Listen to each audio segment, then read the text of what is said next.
Some stories are not meant to be told. They are meant to be survived. It was a full moon night in Nnado, the kind of night that made shadows dance and secrets breathe. The children had gathered under the full moon, sitting in a wide circle the way our ancestors taught us. Elders' folktales floated through the air, carried by laughter, clapping hands, and the rhythm of bare feet dancing against the earth. Joy filled the night, until a scream tore through it.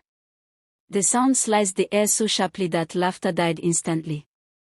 My heart leapt into my throat before my mind could catch up. I knew that scream. I knew the voice behind it. It came from my mother's hut. Before anyone could stop me, I sprang up and ran. My little legs moved faster than they ever had, the cool night wind slapping my face as I raced through the compound. I didn't slow down. Fear pushed me forward. When I reached our home, the door to my mother's hut stood open. Inside, the scene did not match my terror. The midwife was smiling, her voice soft as she spoke to my father. And my father, my usually stern father, looked happier than I had ever seen him. "Come, child," the midwife said when she noticed me. "You are now an auntie." I blinked, confused. "An auntie?" She nodded. "You have a brother. Finally, your papa has the heir he has longed for." My father placed a heavy, proud hand on my shoulder. "Mama is fine," the midwife added gently, "but she needs time to rest and heal." Papa led me away to his room. "You will sleep here tonight," he said. But sleep refused to come. I couldn't rest without seeing Mama. And I couldn't cry either, I was too big for that now, and tears could earn me a beating. So while Papa was having his bath, I slipped out quietly and crept into my mother's room. The oil lamp flickered weakly in the corner, casting trembling shadows on the walls. And there, on the bed where my newborn brother lay, I saw it. A python. Huge. Thick. Mystic. The python was coiled tightly beside the baby, its body gleaming softly in the lamplight. My breath vanished. My body froze. Then fear crashed over me, heavy and overwhelming. I screamed. Papa rushed in at the same moment. Mama stirred weakly on the bed. But Papa did something I did not expect. He smiled. That smile confused me more than the snake itself. Calmly, he stepped forward, reached out with both hands, and gently lifted the python, like one would lift a sleeping child. He carried it out of the room without haste, without fear. The sacred python is the messenger of the gods, and an integral part of our ancestral lineage. "She will never hurt you," Papa said. "She came to welcome your brother." Every true-born child of Nnado is visited on the day of their birth. I crawled into his bed that night and slept, unaware that this would not be my last encounter with the sacred python. Life for me returned to something close to normal after my encounter with the sacred python. But I carried the memory with the same weight others carried their first scar. At school, I had told my cousin and friend Obi about my encounter with the sacred python. He didn't even try to hide his amusement and disappointment at the fact that my father did not kill the python. He threw his head back and laughed so loudly that other children turned to look. "Python," he scoffed, clutching his stomach. "In your mother's room." "My father killed a python last year," he said proudly, puffing out his chest. "A big one. We roasted it and ate the meat around the fire. Very sweet meat." His eyes sparkled as he spoke, not with fear, but with excitement, like someone boasting of a great hunt. He mimicked the strike of a machete with his hand, slicing the air dramatically. "Paw! One cut." Just like that. Obi thrived in that space.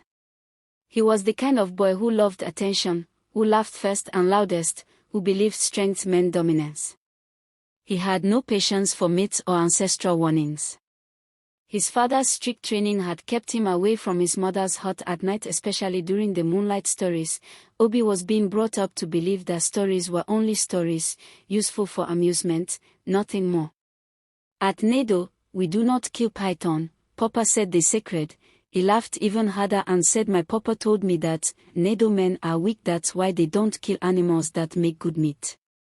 As we chased each other around the school compound, his laughter rang out again, sharp and fearless. I slowed to a stop. A strange unease settled in my chest. If his father had truly killed a python and lived. If they had eaten its flesh and suffered nothing. Then what did that make my father's story? Obi ran past me, laughing, unaware of the questions he had planted inside me. I watched him. In Nnado, weekends were a blend of chores and play. One such morning, my friend Obi was dropped off by his mother before she continued her journey to the big market. I was excited. At least I wouldn't be alone all day. The baby was still too small to play with. Papa paid me no mind and all Mama's attention had been transferred to the baby. The only time the adult paid attention to me was when I had done something wrong. We weeded and swept the compound, washed plates, and finally headed to the stream to fetch water, laughing and talking like children who believed the world was safe. On our way back, my bare foot crossed something cold and smooth along the narrow path near the stream. I didn't look down. I thought it was just a rope or a vine. Obi was behind me, talking endlessly, laughing. Then he stopped. A sudden rustle. A sharp gasp. Before I could turn, the python rose from the grass and wrapped itself around him. The clay pot shattered. Water spilled across the path. I screamed. Without thinking, I grabbed stones, small ones, large ones, and hurled them with all the strength my small body could muster. I cried, screamed, threw, and fought as though something else had taken control of me. Minutes passed like hours. At last, the python loosened its grip and lay still on the ground. But so did Obi. I fell beside him, crying and shaking, calling his name until my voice broke. By the time the villagers found us, both Obi and I were unconscious. There was no snake in sight. 2 maidens raised an alarm, and we were carried home. Cold water revived me, but Obi never opened his eyes again. The dibia was called. The village clinic tried. Nothing worked. Obi died. After his death, something changed. Whispers followed me. Eyes lingered too long. Silence grew heavy. Weeks passed, and my parents watched me fade away, quiet, withdrawn, hollowed by guilt I did not yet understand. One evening, they called me into their room. "You will go with Auntie Blessing to the city," my mother said softly. "Perhaps a new environment will help you heal." I nodded. I did not know then that leaving Nnado would not free me from the past. Some stories do not end when you walk away.